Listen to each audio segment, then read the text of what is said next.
पत्नी की अहमियत दिल छू लेने वाली कहानी। पत्नी पति से फ़ोन पर, सुनिए, ऑफिस से आते हुए खाना बाहर से ही लेते आना, मेरी तबीयत कुछ ठीक नहीं। पति पत्नी से कहता है, सारा दिन तुम घर पर ही रहती हो, करती ही क्या हो, आराम ही तो फरमाती हो। इतना कहकर पति श्री फ़ोन काट देते हैं। पत्नी थोड़ा सोच में पड़कर गुस्से में लग रहे थे बहुत।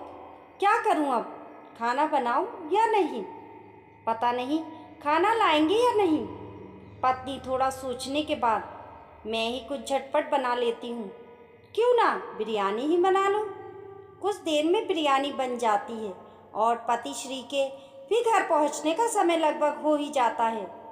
पति घर पहुँचकर, खाना बनाई हो? पत्नी घबराते हुए, हाँ जी, बिरयानी बना ली। पति, तो फिर मुझे फ़ोन क्यों किया था? इतनी जल्दी तुम्हारी तबीयत भी ठीक हो गई? अरे वाह, ताना मारते हुए थक जाती होगी न तुम दिन भर आराम करते करते। पत्नी, आराम? हम? सही कहा आपने, आराम ही तो करती हूँ। चलिए आप मुँह हाथ धो लीजिए, खाना तैयार ही है। पति मुँह हाथ धोकर खाने के टेबल पर आते हैं, जहाँ पहले से ही वो उनके आने का इंतज़ार कर रही थी। फिर वो खाना लगा देती है। वो दोनों ही खाना खाने लगते हैं।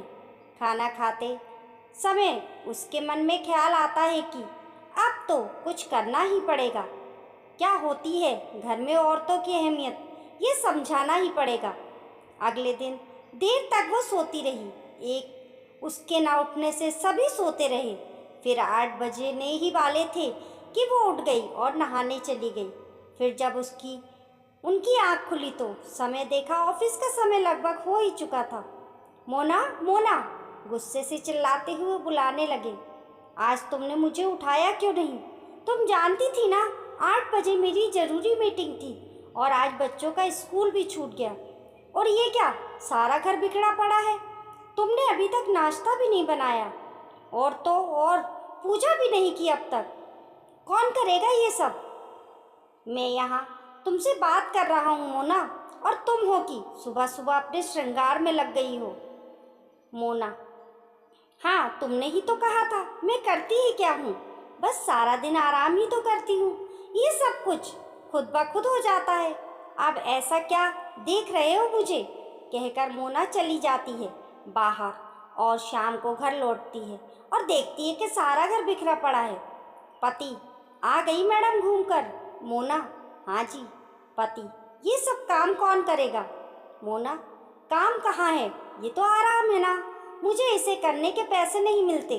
आपकी नज़र में तो सिर्फ पैसे कमाने को ही काम कहते हैं ना। अगर काम के बदले पैसे कमाने को ही काम कहते हैं तो ठीक है, आज से मेरी भी सैलरी फिक्स कर देना। हफ्ते में कितने दिन वर्किंग होंगे ये डिटेल में मेंशन कर देना। 30 त्योहार की छुट्टी भी अलग देना। बिना काम किए त्योहार कैसे होते हैं, मुझे भी है देखना।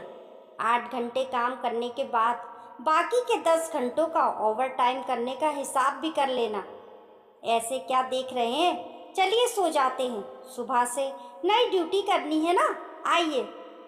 वो चुपचाप बस मोना की बातें सुन रहे थे और बस उसे देख रहे थे और उसकी बातों को समझने की कोशिश कर रहे थे। मोना लाइट बंद कर बेड पर सो जाती है और वो भी बेड पर आकर लेट जाते हैं। फिर सुबह की पूरी हुई घटना को याद करते हैं और उन्हें इस बात का एहसास हो जाता है कि औरतों के बिना घर घर नहीं होता, बस एक मकान होता है। सुबह उठकर वो बिना कुछ कहे मोना को गले लगा लेते हैं और अपनी गलती के लिए माफ़ी मांगते हैं और साथ ही आज मोना के लिए अपने हाथों से चाय बनाकर लाते हैं। इस तरह से मोना अपनी और घर में रहने वाली सभी औरतों की अहमियत का एहसास कराती है। दोस्तों, आपको ये स्टोरी कैसी लगी कमेंट करके ज़रूर बताइए और पसंद आने पर लाइक और शेयर करें। ऐसी ही अच्छी अच्छी कहानियों के लिए चैनल को सब्सक्राइब करना ना भूलें। मिलते हैं फिर एक नई कहानी के साथ।